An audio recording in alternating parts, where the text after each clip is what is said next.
Okay, YouTube, we're back with a quick review of The Abominable by Dan Simmons. There are going to be some spoilers in this because I feel like for me to adequately explain how I feel about this book, there has to be spoilers.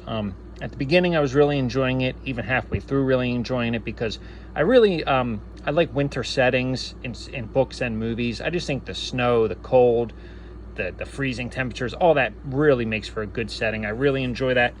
So it was a major positive aspect of this book. Was really enjoying it, even up to halfway through, maybe even 2/3 of the way through. But at a certain point, man, I just had to think it was just going on too long. It just got a little too boring. And the disappointing part is I'm expecting the Abominable. You know, there's something out there. And my main disappointment with that isn't the fact that there's no Yetis, no Abominable Snowman at all. It's the fact that there was only a tiny little bit of a tease of it. I mean, it lasted for maybe a couple pages, and then you realize that there's not the Abominable, because at one point our climbers realize they're being pursued and they see giant Yeti tracks. They come back to a camp. People are slaughtered. Their limbs are ripped off, and you think that maybe the Abominable Snowman did it, or maybe a pack of Yetis.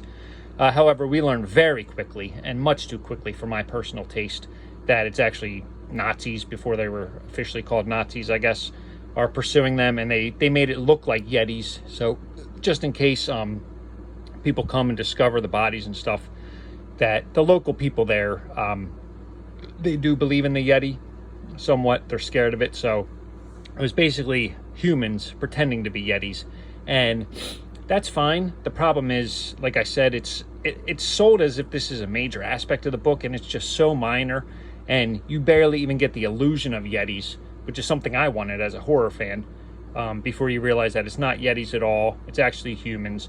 And our climbers are finally, they're going after something really important. I won't spoil what it is, but it's obviously disturbing. I guess the payoff, as far as how, what would I say the word for it is? How, not important, but how big the stakes are for what they were going after. That payoff is fine. That's understandable. But the book just went on too long. I mean, it just drug on too much, and I didn't really care too much for the characters. And by the end, I was just, hate to admit it, but I was bored with it. Total opposite of feeling of Drood. So I like the Abominable.